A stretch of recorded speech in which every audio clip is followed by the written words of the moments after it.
Harka fuunee daawwattoota keenyaa attam jirtu kun qophii taajjabbiiti. Qophii taajjabbii koo guyyaa har'aa riwiixataa ka biyya kanaatti guyyaa keessa ta'eera amma. Egaan attam jirtu caalaa bultumee yoo masgeenye salphaatti dhiiga hedduutu caccabee jedhee Oromoon egaa salphaatti as hin geenye ni ga'ee kan lafeerra deemee dhiigarra deemneetu har'a lubbuudhaan jira daawwattoota keenya. Har'a xiyyeeffannoo xiqqoon qabaa. Xiyyeeffannoon kun mata duree isaa isin beeksiseetanii eessaa akkan jalqabu wallaalus tokko tokko ija taajjabbiitiin ija haqaatiinanii waa tokko tokko ilaala waan biyya keessatti keessumattuu waan holola bara diijitaalii gadhiifame kana bukeeffamee hunkuramee qixaa'ee namoota taargeet godhee inumaayyuu qaama afaan tokko dubbatu keessatti wal cabsa hamaa yeroo ammaa kana keessatti gadi lakkifame keessa kaadiroota dabballoota warra bilxiginnaa biyya bulchaniitii fi abbootii qabeenyaa gidduutti wanta adeemaa jiru tokkoon yeroo dheeraadhaaf dookumentarii hojjetamaa ture suuta ilaaleen qalbiidhaan erga waan hundumaa xiinxalee boodan ija taajjabbiitiin maal fakkaata kan jiru isiniin ga'uudhaaf dhufee mee ammas muuziqaa xiqqoo.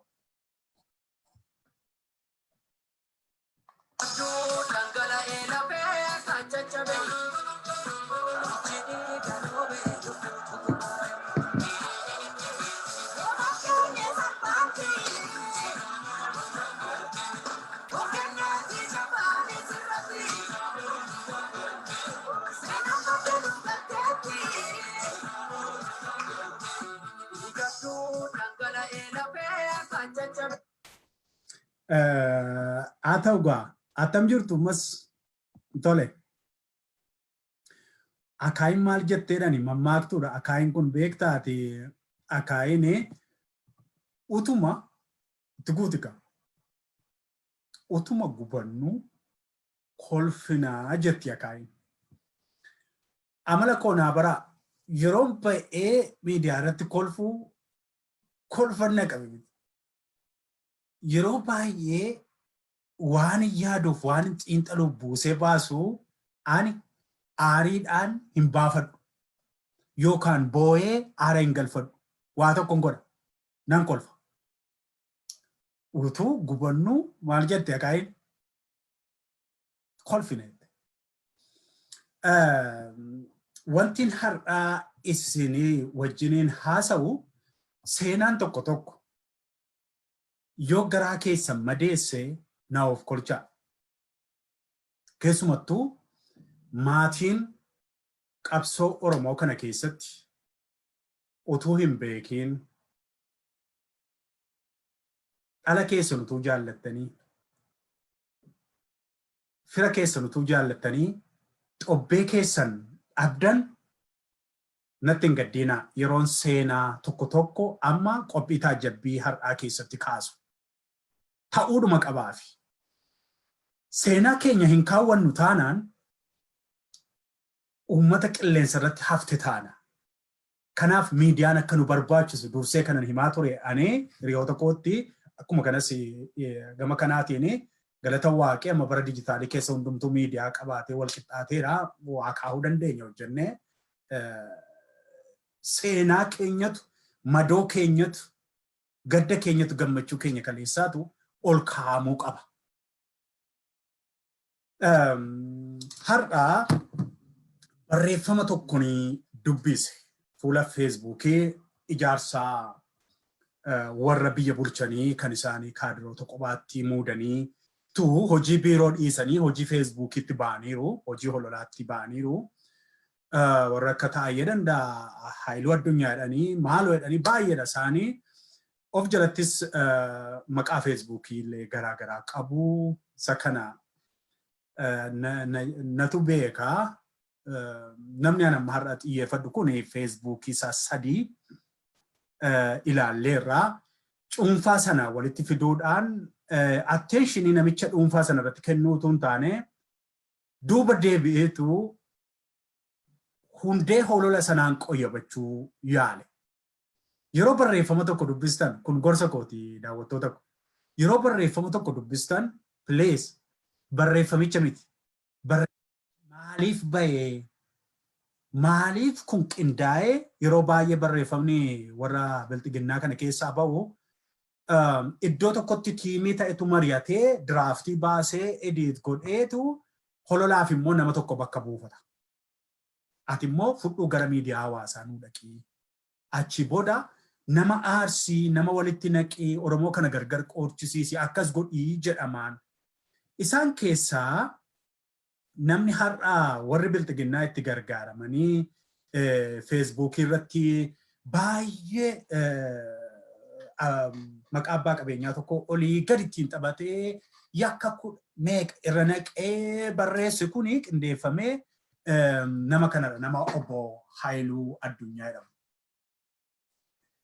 Obbo Haayiluu Addunyaa kana baay'een keessan hin beektu OBN irratti hin beektu yeroo baay'ee dhiyeenya kana immoo Baqqalaa Garbaa wajjin waan akka paartii irratti waan akka jaarmiyaa irratti yeroo inni falmii geggeessu tokko argaa turtanii gurbaa kana hin beektu warri hiriyoota taatan warri keessumattuu yuunivarsiitii Finfinneetti yeroo inni baachilarii isaa baratee warri achi keessa turtanii ni beektu jedheetan yaada mucaa kana.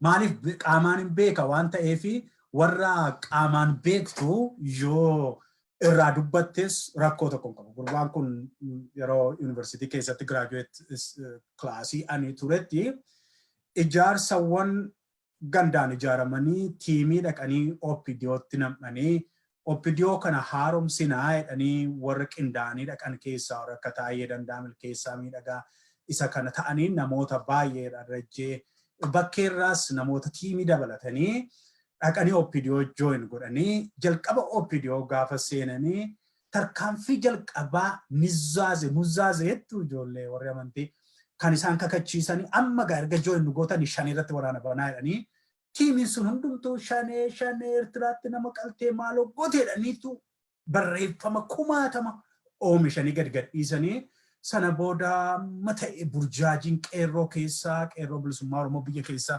caasaa olii amma gaditti ijaarame keessatti waan addaa uume ijoollee kana warra uumedha jechaadha inni kuni isaan keessaa tokkodha.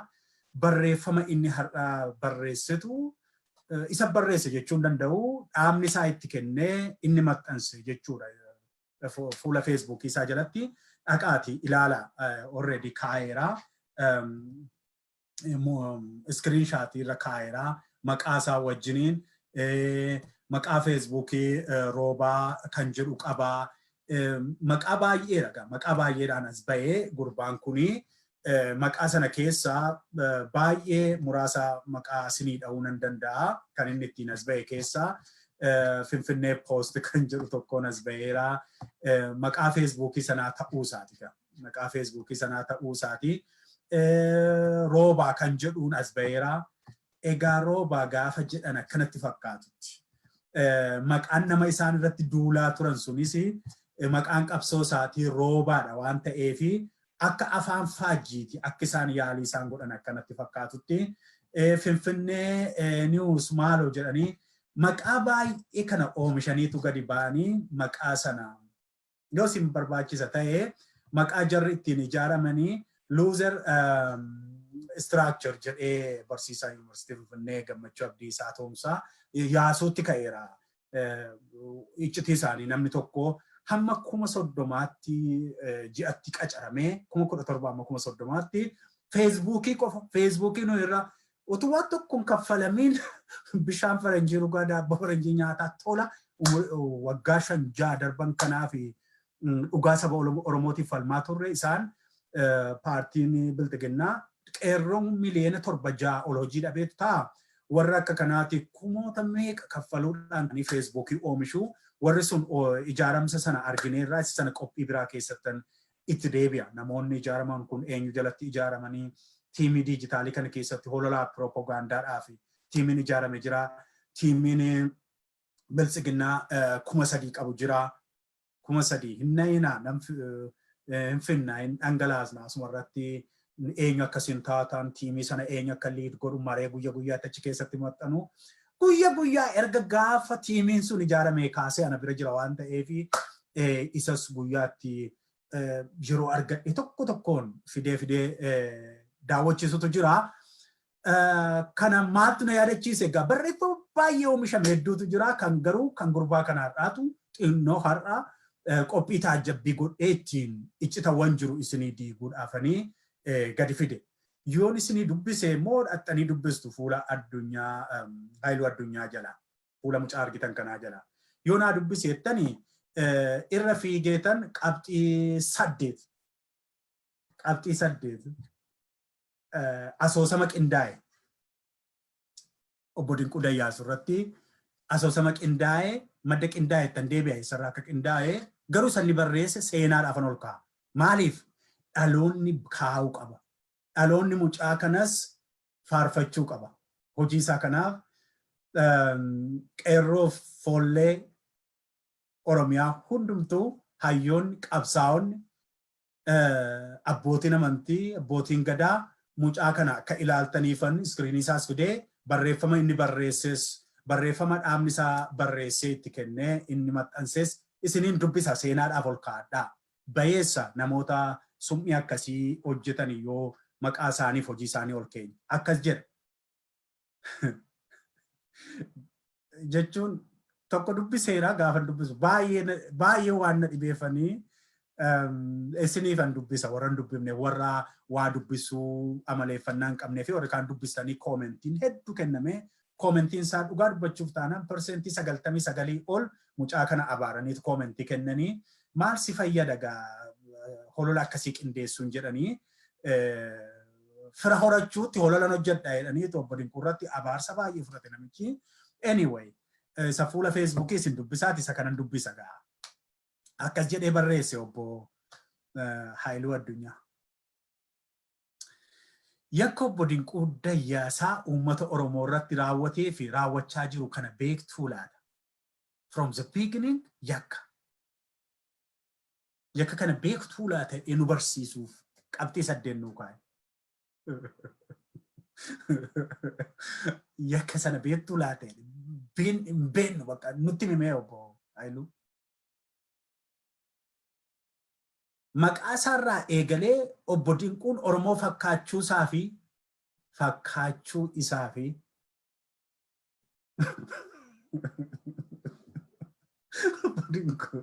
obbo Dinquun Eertiraawiidhaa, Amaaraa, Tigree akka nuun hin jenne qofan sodaachaa jira.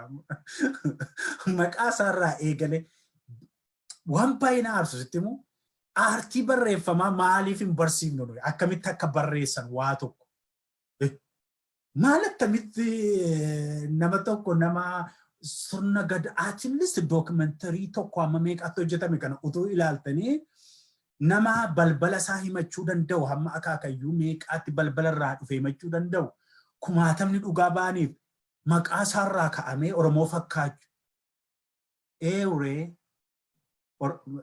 adaraana of kolchaa interpretationittan seenee analysiisittan seenee ilaa maal sitti fakkaate backgroundin kun gadheedha literature backgroundii waan hin qabuu fi yeroo barsiifnu barreeffama lafa keenya kaanee barattoota keenya barattoonni koo tarii teessanii ilaalaa jirtu ta'a analysis hojjenna irratti.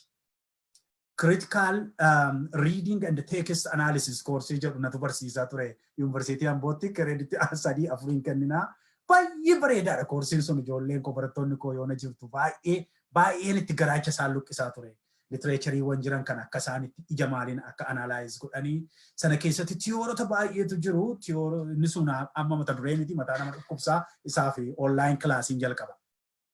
Egaa yeroon barreeffama ija sanaa baradhee barsiisaa tureeni yeroon barreeffama dabballoota bilxiginnaa ilaalu jalqaba irratti kolfa jalqaba jechuun akkaataa namaaf lixutti utuu hin taane way obbo Haayiluu. Nama nasa baay'ee balleessite dhugaa. Anyway, nan dubbisaa dhiifama of kolchaa dhugaa waan obsisiin kenninedha beektaa wantoota ijoolleen kun hojjetan yookiin paartiin kun hololanni qindeessee baay'ee obsisiin kennu. Maqaa isaarraa eegalee obbo Dinquun Oromoo fakkaachuusaa fi dureessa Oromoo jedhamuu isaatti namni baay'een isa beeka. Hata'u malee dinquun maqaa Oromoo baatee nama Oromoo nyaatedha.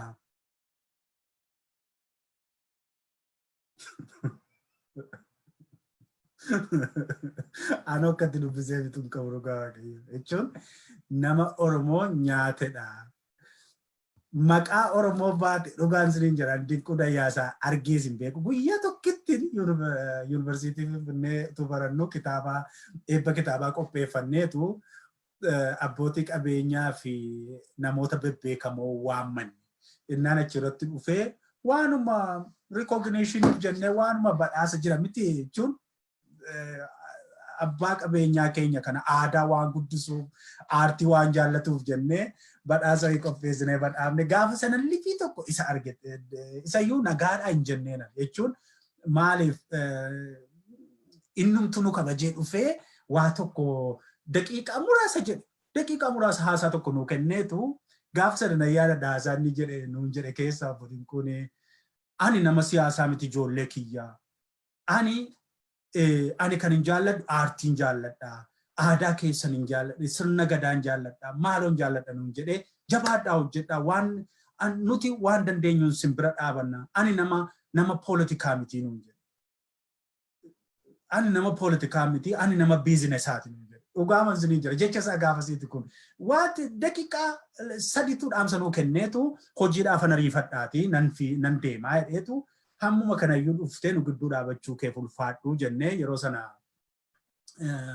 ispoonsarii godhe kan waldaan barreessitoonni Oromoo walitti dhufanii kitaaba wannoo jedhanii maallaqa ispoonsarii godhe tokko qabaa kitaaba ispoonsarii godhe tokko qaba sana irratti waa xinnoo tokko argame gaafa sananis arge malee erga gaafa sanaatiin beekus lafuma inni jaamsa maarsaallee Dinquun beeku garuu gidduu kana dookumentarii isaa hojjetaman diyaaspooraa keessatti baay'ee ilaalamaa jira. Yaa'ii Gullallee Production galata guddaa argatu kutaa tokko kaaneetu hordofaa jirra dookumentarii sana. Amanuu dadhabne namoota achirratti dhufanii waa'ee isaa dhugaa ba'anii fi jireenya qabsoo isaa bosonaa hamma amanuu dadhabne. Jechuun achirraa ka'ee namichi kun eenyumaa jedhanii qayyabachuu jalqabe. Dhuguma koonsumii jira. Nama kana nuti abbuma qabeenyaa inni akkuma wayiitti ilaallee jechuun namni qabeenya hin qabaata gaa. Jennee mo'annoo jenna namichi kun maayinni biree sooftiweeriin biyya sana keessatti Oromoodhuma baatee as ga'e moo innee isa sana istoorii biraadhaa dookumentaricha isiniin maxxansaa asirratti irra deddeebi'ee liinkii warri OBS gadhiisanii Yaa'ii Gullallee Production hojiin hojjetee baay'ee galatooman. So achirraa baruu jalqabne fi gaafa seenaan nama kanaa gaafa inni gadi yaa'u toora qabatee maaltu akka warra bilxiginnaa boqonnaa dhoowwee dhugaa kooti naan galle. Namichi kun bosona hin jiru qawwee qabatee dhugaa waaqayyooti. Seenaa isaa qofatu tokko lamaan dubbatan. Seenaa isaa keessatti immoo mootummaan habadu habuqqa'u hin jedhu seenichi. Seenaadhuma isaa namanni gargaare namoota biraa kufan mudannoo jireenya isaa mudannoo biizinesii isaatti kan hojjetamaa jiru. Maaliif akka bilxiginnaan gubatan dhugaadhaa anaaf naan gallee garuu waan hin qoradhe sittan hima. Ammas barreeffamicha namicharraan kaadhee Haayiluu Addunyaarraa itti deebi'een dubbisa. Maqaa isaarraa eegalee obbo Dinquun Oromoo fakkaachuu isaa fi jedhe obbo Haayiluun dureessa Oromoo jedhamuu isaatti namni baay'een isa beeka. Haa ta'u malee Dinquun maqaa Oromoo baatee nama Oromoo nyaatedha jedhe. Maqaa Oromoo baatee nama Oromoo saamedha jedhe. Lafa isaa irraas Oromoo buqqisedha jedhe. Mee yakka jajjaboo obbo Dinquu Dayyaasaa uummata Oromoo irratti raawwate keessaa hamma tokkoon isinii ibsaa jedhe obbo Haayiluu Addunyaa. Maaloo mee maal nuu ibsu na dhaggeeffatu tokko jedhe. Seenaaf kaa'e yaa Oromoo. Obbo Dinquu Dayyaasaa seera malee lafa ilmaan Oromoo kan buqqisaa ture yommuu ta'u Oromiyaa bakkeewwan garaa garaatti kan inni buqqisee hafe sababa bal'ina riizoort Soodareen lafa heektaara 300 ol fudhachuun abbaa warraa 60 lafa isaarraa buqqiseera. Dhugaa jirtu achumaan ibsaa deemu moo dura barreeffama isaa dubbiseefitu? Mee barreeffama isaa dubbiseefitu. Lama naannoleen kan galii dureeyyii isaaniirraa walitti qabaniin kan guddatan yommuu ta'u obbo Dinquun garuu hamma ammaatti galii mootummaa naannoo Oromiyaaf galuu qabu miliyoona 60 ol osoo hin galchiin jira. Holola ta'uu isaati kunis. Sadi mootummaa waliin hariiroo uumuudhaan yoo qarshii miliyoona 100 naaf kennan shanee fi abaa'oo nan balleessa jechuudhaan qarshii kadhachaa jira. Dinquutu shanee balleessa. Yaa bilxiginnaa. Afur hoogganaa tika biyyaa kanaa kan ture Geetaachoo Asaffaa barattoota mana barumsaa isaa Rift Vaaliitti baratan sagaagalummaaf dhiyeessaa tureera. Shamarran Oromoo mana barumsaa deeman qarshiif jedhee mancaasaa tureera. Dhaggeeffadhaa. Sadii jijjiirama uummanni Oromoo lubbuu qaqaalii itti dhabee fide kana hanqisuuf wayyaantichi Geetachoo Asaffaa akka Dinquun qarshii miliyoona 500 baankiidhaa baafatuuf waan haala mijeesseef qarshii miliyoona 500 fudhate kan ture yommuu ta'u humni jijjiiramaa waan hudhee isa qabeef jijjiiramicha garuu danquu hin dandeenye. Gufuu jijjiiramaa. Dinquun mana barumsaa isaa bakkeewwan garagaraatti barnoota adda addaa kenna jedhee uummata saamaa kan ture yommuu ta'u osoo barumsa gahaa hin barsiisin akkasumatti eebbisuudhaan forjidii oomishuudhaan barataan Oromoo akka doofummaa jalatti kufu taasiseera. Kun yakka wayyaaneen hin raawwanne maqaa Oromummaatiin Oromoo irratti Dinquun raawwatedha. Torba Dinquun hiyyeessa Oromootti liqii yookiin araada kennuudhaan yeroo isaan kaffaluu dadhaban qabeenya dhaabbataa fi lafa akkasumas mana isaaniirraa buqqisaa kan turee fi ammas kan buqqisaa jirudha. Obbo Dinquun. 8 Dinquun namoota sababa walitti bu'iinsa uumameen naannoo Somaaleerraa buqqaaniif qarshii miliyoona 12 kenna jedhee kan waadaa gale yommuu ta'u hamma ammaatti homaa iyyuu hin kaffalle homaa iyyuu hin kenninesi. Walumaa galatti obbo Dinquu Dayyaasaa nama afaan Oromoo dubbatee Oromoo saame Oromiyaa hiyyoomsee ofii badhaadhe akkasumas dureeyyii wayyaanee karaa agarsiisee qabeenya naannoo keenyaa saamsisaa turedha. Kan ormi nu godhe caalaa kan warra maqaa Oromootiin saba keenya miidhetu caalaa nuun jedhe obbo Haayiluun. Obbo Haayiluutu nuun jedhe. Isaan kanatu nuun jedhe. Isaan kanatu nuun jedhe. Isaan kanatu har'a muudamaa dhaabbata bilxiginnaa keessaatu isaantu jedhe. Yaa kanatu jedhe. Barreeffama nama dubbise kuni kan isaaniiti. Kan isaaniiti gaafa siin jedhu karaa isaanii maxxanfame isaantu gadi baasee maxxanse malee Boyloo addunyaa fa'itu isaantu maxxanse malee barreeffamichi tiimiidhaan qophaa'a.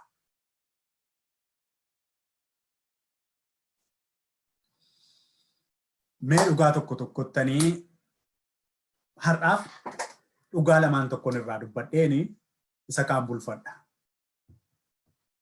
Obbo Haayiluu. Tokkoffaa ati ola deemaadha. Ola deemaadha gaafa siin jedhu. Yookiin hiriyaa koo taata. Yoo baay'ee naan gaftes imaammata na duraa baratte argeera waggaa 2-5 yoo naan gafte anyway hiriyootamu jedhee mayyaadha. Bifa keerraa gaafa ni ilaalu. Hojjaa dheerattaa qal'aadhaa. Akkama baay'ee afuufamte erga muudama argatte tuun taane 6 kiiloo keessatti mucaa qal'aa wayiiti numtu qal'oo turre qayyabannaadha. Maaltu hamma kana siyaasofsiise? Maaltu sii godhame? Dhugaa jirutti nan dhufa qoy. Dhugaa holola sana kan kaasisee beeka ani. Isatti nan dhufa garuu siinim gaaffii xinnoo tokkotti gaafadheeni ijootti darba. Yoo Boylu miidiyaa qabdu. OBN miidiyaan uummataa kan keessan ta'e jechuun gibira uummata Oromooti. Garuu irraa dubbattaa promooshinii argatteetta miindaa gaarii qabdaa. Hunkurama ijaarsa naannoo giddugala Oromiyaa keenyaa keessatti tiimii ijaartanii uummata Oromoo gargar qooddaniitu Wallaggaa Shawaa maaloo jettanii gargar nu jalaa qooddanii uummanni gidiraanni keessa ture hin beeknaa. Tiimii sana nan beekaa. Tiimii sana saaxilaan ture hin saaxilaa. Ammasitti moofee. Walumaa galatti kanan si gaaffu obboleessa koo Oromoodha yoo taate dhugaadhaa Oromoodhuma malee akka ati obbo Dinquurraa Oromoo miti jette kanatti Oromummaa sirraa hin mulqu ani balleessite jedhee. Yoo ta'e illee ilma Oromoo wallaalaa joonjeffame bitame dantaa har'aa ilaale naannoo kootti har'umee waan jedhamu jira. Har'umee jechuudha beektaa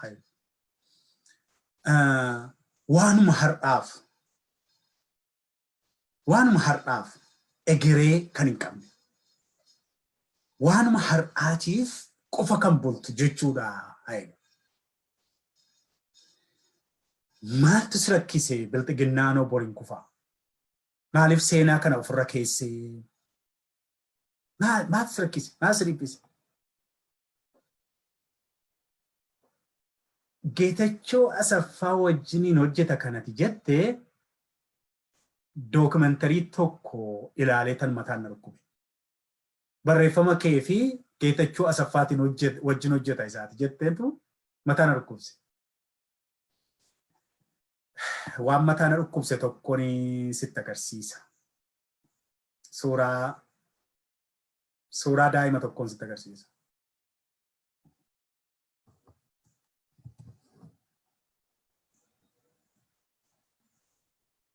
Daa'ima cuucee kan argitaa boyna. Daa'ima cuucee kan. Daa'imi cuucee kuni Feenet Dinquu jedhamti.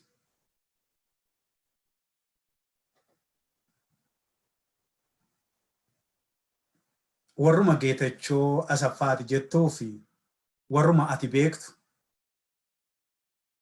tarii warruma ammas hojiirra jiran keessa qindeessaniitu mana jireenyaa isaa keessatti lubbuu mucaa kanaa rasaasaan kilaashiidhaan morma keessa dhaanii akka ajjeessanii quba qabda.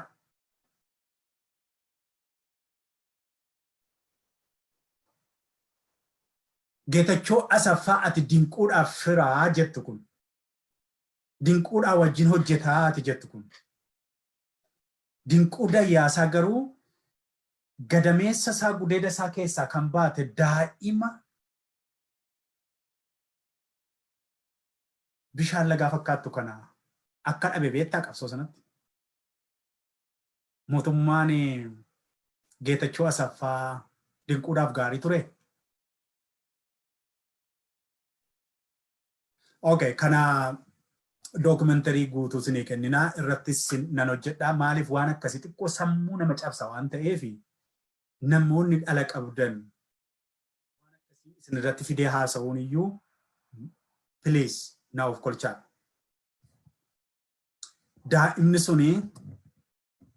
Daa'imni Dinquun yeroo manaa ba'u hin amanne Feenet ko jedhee yoo biyya alaadame yoo maal jedhee irratti gadi kufee akkas jaalala keessatti Oromummaa keessatti qulqullummaa keessatti guddisee warruma ati jettutu galaafate.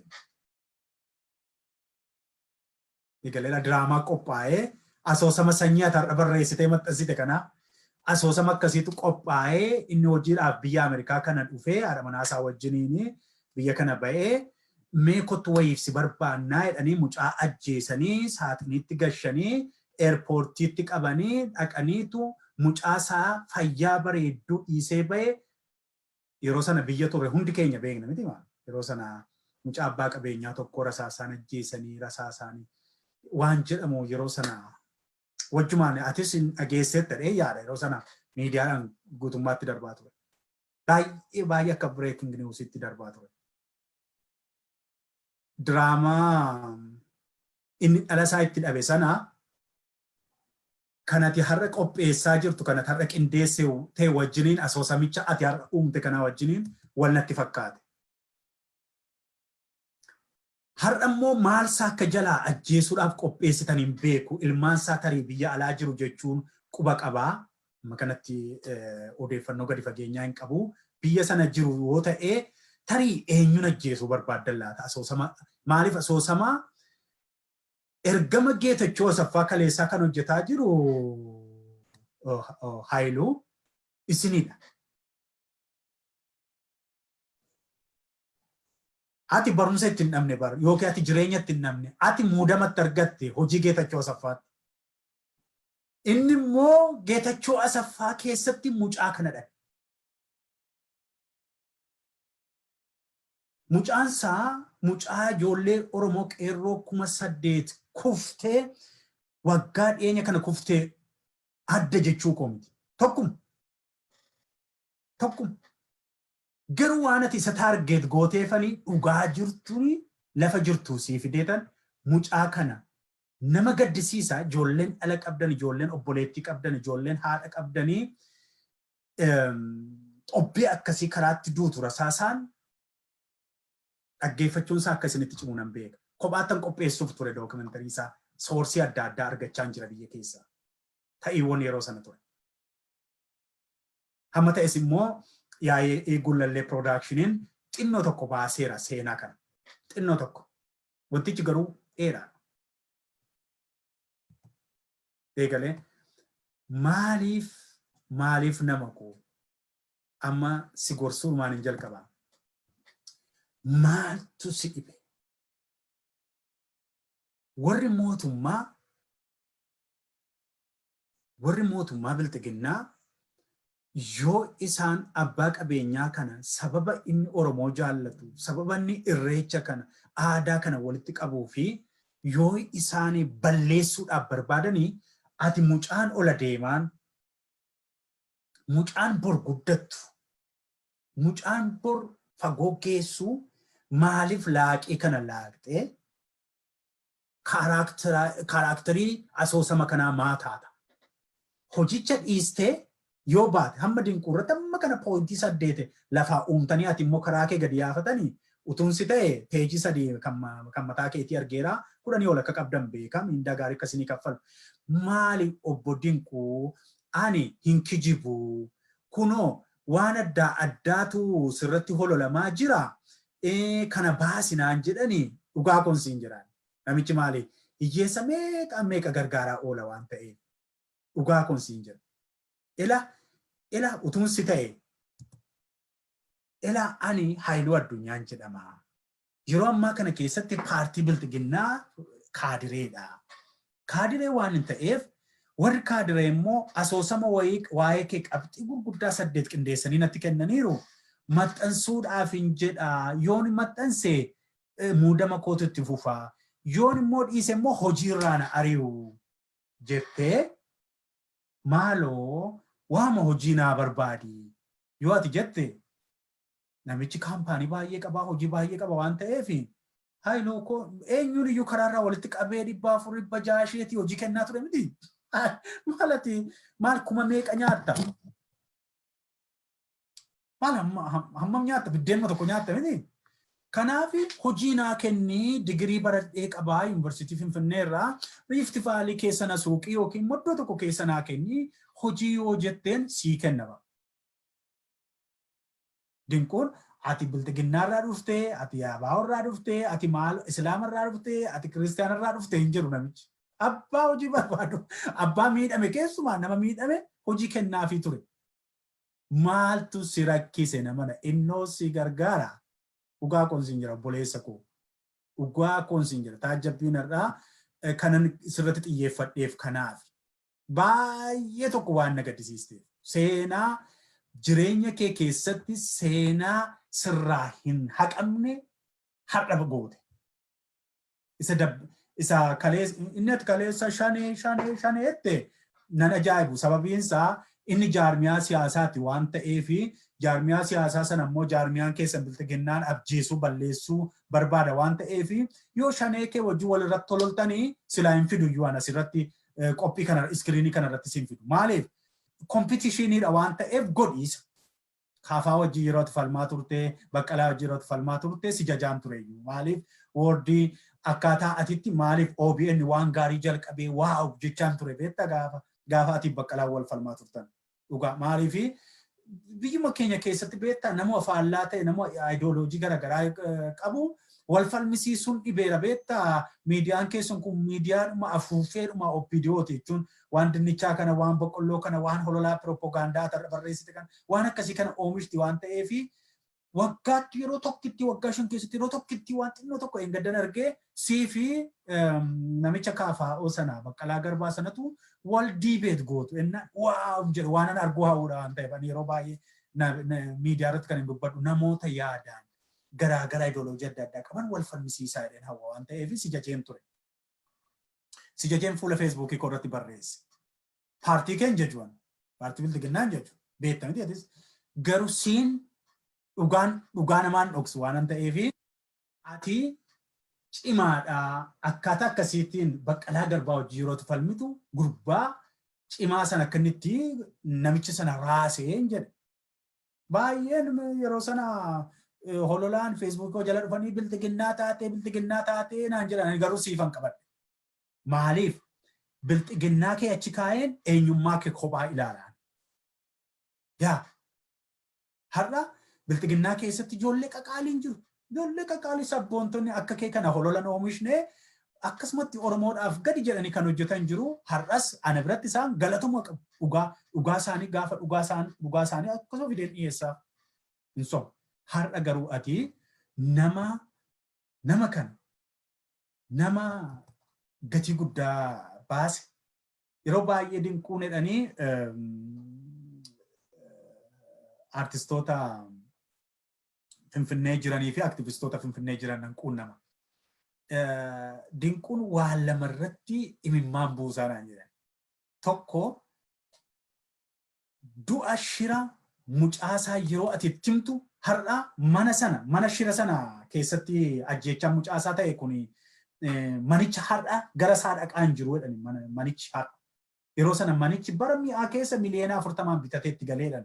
Mana sana keessatti naannoo sana kan galu warra qabeenya gurguddaa qaban warra kaatikoota TPLF sanaa warroota ciccimoodhaa eegumsa addaa qabaadhan. Inni manuma argatee bitateetti galee yeroo sana qotee bulaanii warra karrayyuu kun dhaqanii manni isaa banaadha akka warra sanaa zabanyaadhaan maaliin hin eegamu abbaa maalleetu hiyyeessis baadiyyaadhaas mana isaa dhufee nyaatee dhugee birrii fudhatee baa waan ta'eef maaluma inni mana keetti dhufu kuni maaliif namicha gaa abaa'otti shakku mitiire so maa inni qotee bulaan kun ulee qabatee dhufa maal qabatee dhufa keessumattuu manni karrayyuu kuni toora galee gargaaraa ture hin dhufu ture isa gaadaa turani maa inni namoonni dhufan kuni silaa maqaanuu kennamu sana beektuuti እነዚህ ደግሞ ምንድን ናቸው በቃ ጀቴኒ ረክሳ akka turte documentary irraan argine so ajjecham drama akka inni manicha gadhiisee bahuuf isaan gidduudha mana bitate sooris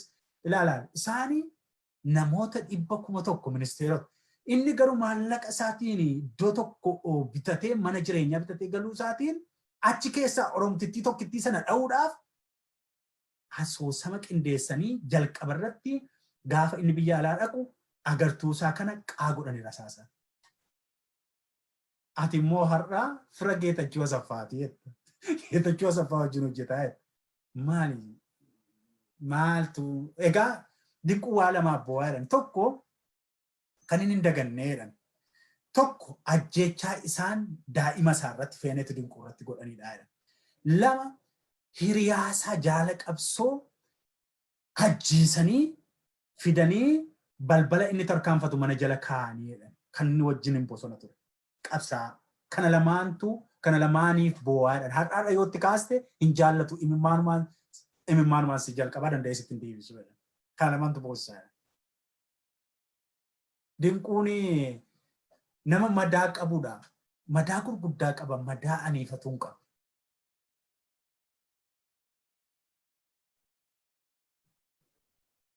Obbo keessan turu waan baay'eetti nan dhufaa. Kan wanta kana oomishu hooggansa obbo Abiy Ahmedidha. Obbo Abiy Ahmed ijoolleen si jalaa asoosama yaastu kun ijoollee keeti. Asoosama kana akka isheen kalaqxee namoota qabeenya qaban namoota sabboontota kana ciraa ooltu hojii biiroo hojii waajjiraa dhiistee kan gochaa jiru almost kan balbala banee eeyyamsiisee sirbisiisu sidha. Abiy Ahmed video kana seenaa keefan ka'a.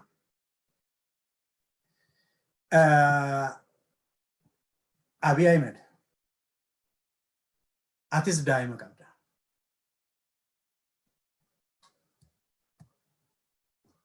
Daa'ima babbareedduu kana Waaqayyo siif guddisu.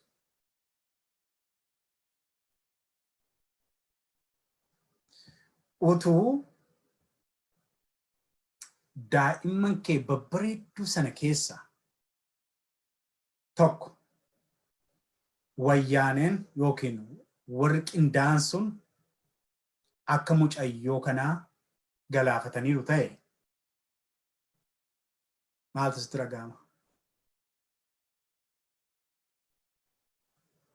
Maaliif bobbaasta ijoollee kana? Maaliif ijoollee saroota kana maaliif gadi babbaastee namoota kana namoota Oromoodhaaf oolmaa gaggaarii oolan kana namoota mana barumsaa ijaaranii jireenya hojjetanii hiyyeessa nyaachisanii utuu namoota amantiin maaliin gandaan adda hin qoodin biyya sana utubanii nuu qaban ija lama sadiitu qabnu abboota qabeenya meeqa qabnaa sayyoo.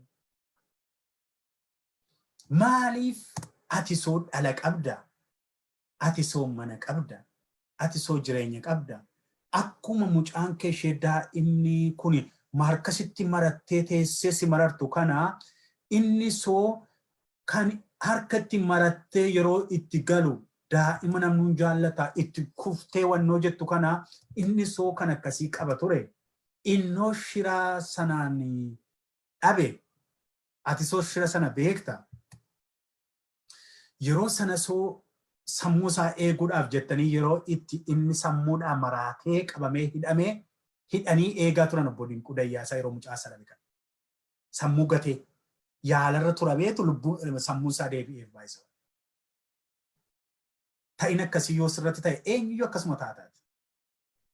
Kottumee waatu jira jedhanii si deebisanii reeffa mucaa kee daa'ima sagalee ishee yaadu irratti kuftee sirra gangalattee maal jettee abbaa koo jettee maal jettu yeroo reeffa saaxinii keessa keessee mucaa ija kana gaafa laaltu sittis mee isinitti yaa warra barroon darbaa warra bilxiginnaa utuu sinirra ga'eera ta'e waan Oromoorra ga'aa ture kan waan Oromoorra ishee mucaa ajjeesanii irra taa'i jedhaniin bulchiisni Geetachoo keessanii.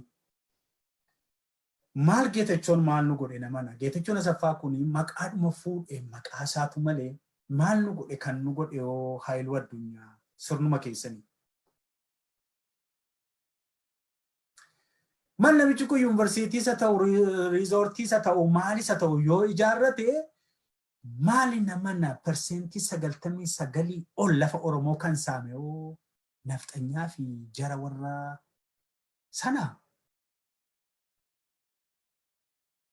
utuu invest nu godhuuf humna qaba taanaan maal ta'a Oromiyaa walakkaashee dhugaa Waaqayyoon siin jira hektaara minaaminii kee dhiisimee baay'ee akkasii dhiisi maal ta'a Oromiyaa walakkaashee gargar kuttanii misoomsettanii yoo kennitaniif meeqa nyaata namichi biddeen meeqa nyaata waan sanarraa galuun obboleessa koo boleessa kee harmee kee fira kee qomoo keetu biddeen itti nyaata. Maal qabeessi Oromoo kun tole isa ajjeestanii tole eenyuun nuu fiduufi qabeenya abbaa qabeenyaa taakkalee uumaati.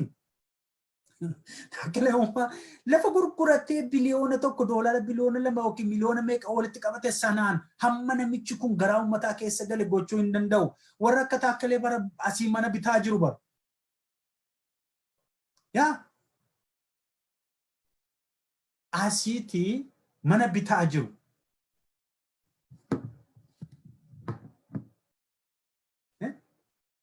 Warri kunoo warra asii mana bitaa jiranidha. Innoo biyya isaa keessatti invest godhe bakkee kana deemuun eessa deemuun faranjiirraas piroojeektii proposaalii hojjetee biyya galchee even isuma kondomneemii ijoolleen harcaate sana iyyuu maallaqa faranjiirraa argatee bitee ijoolleetti gashuuf ka'e maaluma keessan saameetu I don't know guys maaliif akkas gootu guys utuma ta'eeyyuu immoo eenyummaa Dinquu Dayyaas abbaa duulaa fa'itu himaa ture dookumentarii sana keessatti kan inni kolfisi kan inni aarsana hammam obbo Dinquun nama akkamii nama gaarii akka ta'e maal taate nama na hangafoota kee warra akkasii kanatu himaa jiraam isaanumatu maal akka inni sabaaf godhe okay isa qofa miti warra qabsoo keessatti buleeyyii akka isaanii kanatu himaa ture bara isaantu Dinquun eenyu akka ta'e isaantu himaa ture namoota gurguddoo namoota jajjaboo artistoota himaa ture warra nyaata warra caccabe warra deebi'anii isaan qofa miti bar luboota himaa ture waa'ee nama kana qofa miti legendary qabsaa Oromoo haji duree Oromootu dubbachaa ture waa'ee nama kana qofa miti mooti ati amma luba immoo jetta islaamotatu himaa ture amantiidhaan laga akka inni nama hin qoonne nama hundaa bira gargaarsi isaa akka jiru hundumatu hima ture hundumatu maaltu nama koo maaltu holola kana qindeessuu singate maaliif holola kana akka isin qindeessitan dhugaa baay'ee naan gallee gaarii miti ati immoo ijoolleedha siin qabee warra kaan barsiisaa jira malee ati homaayyuu miti diina horattee diina guddaa horatteetta tarii tikii muraasii mootummaan si gochaa jiru kun si danda'aaf si danda'uu isaa waaqni si haa eegu har'aa kaatee garri ati itti deemtu hundumtuu diina horatte nama tokko itti rukutuudhaaf jettanii namaaf oolu nama harka isaarraa nyaate miliyoonota ofitti kaasuun barbaachisaa hin turre kana booda dubbii ati dubbattus hojii ati as baatee waan ati gootu hundumtuu maal akka ta'u hin darba kunis mootummaan kunis hin darba ji'a lama booda siriyyuu barri paarlaamaa hundumtuu xumuramaa jira gatiin qabu isa booda ajandaa qophaa'e beeknaa gadi qabdanii ma ajjeesuudhaan namoota beekamoo ajjeesuu sheekaan immoo wanna gochuudha seenaa sana keessatti dhufuun iyyuu sirran turre ayiloo addunyaa ta'uun sirran turre guyyaa adii an har'a akka sana barreessiteen barreeffama asoosamaa kana 8 har'aa ka'ee tun si ta'ee karaa barbaadadheen biyya sana keessaa godaana yookiin gar tokkotti dhokadhee wannoo jira siif gaarii miti yoo si danda'ame bayiitii dhiifama gaafadhu abbaa ko nan balleesse abbaa hiyyeessotaa nan balleesse jedhiin rakkoo tokko hin qabu inni dantaa kee hin naqu siyyuun beeku ta'a nu warra beekutu gadi baase malee inni sis hin beeku ta'a inni waan Facebookiin nuti irraa qabaaxxaru kanarra dhufee qabaaxxaruu dhiisuu danda'a inni hojii isaa hojjetataa ati garuu baay'ee balleessite itti hin deebi'in warri kaanis irraa baradhaa gocha fokkisaa akkanaa kana dhiisaa ijoollee keenya warri bilxiginnaa dhugaatti nan gudunfaa yaada koo nan nuffiinaan nan dheeressa beeka yeroon dheeressu na oolchaa ijaarsa dijitaalii kaatan dijitaal waarii kana dhiisaa dhugaan mo'ata dhugaan Oromoo gaadha bari Oromoon immo'ata ittiin dhiphatina Oromoon immo'ata abbaan dhugaas iddoo qabata holola kanaan aangoorra turra jettaniis ijaadinaa dhugaatu nama tursa dhugaan immoo hin injifata wanna ti har'aaf Dinquudhaan jette kuni tarii borseenaa biraa ta'ee gaafa sitti dhufu biyyaa baatullee achitti cabaa hafta bara kee guutuu cabaa hafta ammas cabdeetta obbo Haayiluu Addunyaa baay'ee badii guddaa gootee yaada namoota baay'ee fudhachuudhaaf laayivii irra jiru fudhachuun hin barbaanne jechuun seenanii yaada kennachuu yookiin si arrabsuu maluu danda'a yookiin maal sin arrabsiisuan live namoota baay'eetu ilaalaa jira waan amma gochaa jiru kana waan gadhee gootanii akkasittiin biyya hin qabannu nama ko ittiin deebi'iin haayiluu ittiin deebi'iin hiriyoota kees gorsi tiimii sanas gorsi tiimiiwwan keessanaa warra holola qindeessanii namoota nuti qabnu ija tokko lama sadin kana biyyaa baasuudhaaf namoota isaanii ajjeesuudhaaf ija isaanii jaamsuudhaaf akkuma kaleessaa akka wayyaanee kaleessaa warra Oromoo target godhanii Oromoo hidhaatti guuraa jiran kan kijiboota akkasii kana qindeessanii warra wanna jedhan kana adaraa keensiin jedha please kormaku gorsi ijoollee warra hiriyoota keessana gorsi isaanuun fayyadu wanti kunii jedhiin adaraan siin jedha kanan sitti dhaammadhaanii warri kaanis irraa baradhaa obboloota koo nun fayyadu mee dhugaadhuma qofa hojjennee dhugaa Oromoo qofa hojjennee